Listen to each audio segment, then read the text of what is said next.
গরুর সরকারের হুকুম, আপনি দেশে বাস করবেন আর দেশের আইন মানবেন না, তা তো হবে না। দেশের আইন মেনে চলতে হবে। এবার যাদের ওপর কুরবানি ওয়াজিব, আপনি মনে করছেন যে গরু হবে না, কুরবানি দেবো না, গুনাহগার হতে হবে। যারা সাহেবে নেশাব, যারা মালদার, যাদের ওপর কুরবানি দেওয়া ওয়াজিব, আপনাদেরকে কুরবানি দিতে হবে। গরু বন্ধ করেছে, মোষ বন্ধ করেছে, খাসি তো আছে, ঠিক বলছে না ভুল বলছে? ডুম্বা তো আছে, ভেড়া তো আছে, যে কোনো একটা দিয়ে হক আদায় করতে হবে, বুঝলেন? যেটা পাওয়া যাবে সেটা নিয়ে হক আদায় করতে হবে। এবং যাদের ওপর কুরবানি ওয়াজিব নয়, আপনাদের দেওয়ার কোনো দরকার নেই। আগে কি হতো, অনেকের ওপর ওয়াজিব নেই কিন্তু কুরবানির গরুর 7টা ভাগার একটা ভাগা দিয়ে দিত, এরকম আছে না? নয় যে আমি কুরবানি ওয়াজিব নয় কিন্তু আমার শখ একটা কুরবানি দেবো, একটা ভাগা দিলেন। তাদের জন্য আর এই ব্যাপারটা আমার মনে হচ্ছে একটু চুপ করে যাওয়াই ভালো। আমি কি বোঝাতে পারছি তো নাকি? যারা সাহেবে নেশাব, যারা মালদার, তাদেরকে কুরবানি দিতে হবে। এবার আপনি বলবেন দেশে বাস করবো আর দেশের আইন মানবো না, আপনি তো দেশ বিরোধী কাজ করবেন, আপনি তো ঝামেলায় পড়ে যাবেন। কে পাশে দাঁড়াবে? কেউ দাঁড়াবে না, তখন কাউকে খুঁজে পাবেন। আর যদি মুসলমানরা কুরবানি কি গরু দিয়েই দেওয়া দায়িত্ব, অন্য কিছু দিয়ে কুরবানি দেওয়া যাবে না?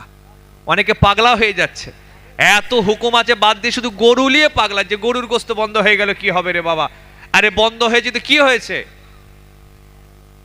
কিছুদিন যদি বন্ধ হয়, ঘুরিয়ে উপকার আছে না? নয়, আমি সব কথা মাইকে বলছি না, কিন্তু বুঝতে তো পাচ্ছেন। যদি কিছুদিন আমরা গরুর গোশত বন্ধ করে দিই, খাওয়া যদি বন্ধ করে দিই, কেনা যদি বন্ধ করে দিই, উল্টে যদি আমরা রাস্তায় আন্দোলন করি, এই গরুকে মাতা বলো, তোমাদেরকে রাষ্ট্রীয় পশু ঘোষণা করতে হবে, যারা বিক্রি করছে তোমাদের মাকে বিক্রি করা বন্ধ করতে হবে, উল্টে যদি আমরা রাস্তায় নামি, কি হবে তখন?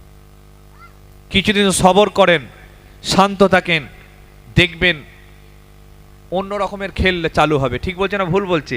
সোশ্যাল মিডিয়াতে নিজেরাই তো দেখতে পাচ্ছেন, পাগলা হয়ে যাচ্ছে, কান্নাকাটি শুরু করে দিয়েছে, কি হবে রে বাবা, এই আছে সেই আছে। ঠান্ডা হন না। যারা চামড়ার ব্যবসা করে, চামড়ার জুতো হয়, চামড়ার বেল্ট হয়, চামড়ার ব্যাগ হয়, তারা যাবে কোথায়? কি কথাটা আমি ভুল বলছি নাকি? একটুখানি কি না, রনি আর কাদের 500 করে 1000 টাকা। ভাইজান, আমাদেরকে প্রশাসনের আইন মেনে, সিস্টেম মেনে আমাদেরকে চলতে হবে, আর এই কাজটা আমাদেরকে করতে হবে। কুরবানি বন্ধ এটা বাজে কথা। অনেকে বলছে কুরবানি বন্ধ নয়, গরু বন্ধ। আপনাকে যারা ওয়াজিব এদেরকে দিতেই হবে, যেমন করে হোক দিতে হবে, না হলে গুনাহগার হতে হবে। আল্লাহ আমাদের সকলকে তৌফিক দান করেন। এবার প্রশ্ন, কারা কুরবানি দেওয়ার ওয়াজিব? কাদের ওপর কুরবানি ওয়াজিব? এটা প্রশ্ন আছে না? নয়। সাহাবে নেশাব মালদার যারা, 52.5 ভরি রূপোর যে দাম, সেই পরিমাণ টাকা যদি এই সময় কারো কাছে থাকে, ওই লোককে কুরবানি দিতে হবে। আর 52.5 ভরি রূপোর কত দাম? 1 লাখ কত টাকা দাম? সামথিং 1 লাখ সামথিং, 1,10,000, 12,000, 15,000 এরকম হবে। কারো কাছে যদি থাকে এই সময়, ও লোককে কুরবানি দিতে হবে। আমাদের বাড়ির ছেলেদের ম্যাক্সিমাম না হলো, মেয়েদের কিন্তু ম্যাক্সিমাম কুরবানি দিতে হয়। কারণ মেয়েদের কাছে টাকা না থাকলে সোনা আছে না? নয়, এক ভরি সোনার দামই তো অনেক। এই জন্যে আপনাদের ইমাম আছেন, মুয়াজ্জিন সাহেব আছেন, এলাকার আলেম ওলামা আছেন, তার কাছে গিয়ে আপনারা জিজ্ঞাসা করবেন যে আমার এই ক্রাইটেরিয়া, আমার উপর কুরবানি ওয়াজিব কিনা, জিজ্ঞেস করে নেবেন যে আমার এই আছে, এই আছে, এই আছে, আমি কি কুরবানি দেব? জিজ্ঞেস করে যার উপর ওয়াজিব আপনারা আদায় করবেন। আল্লাহ কবুল করুক।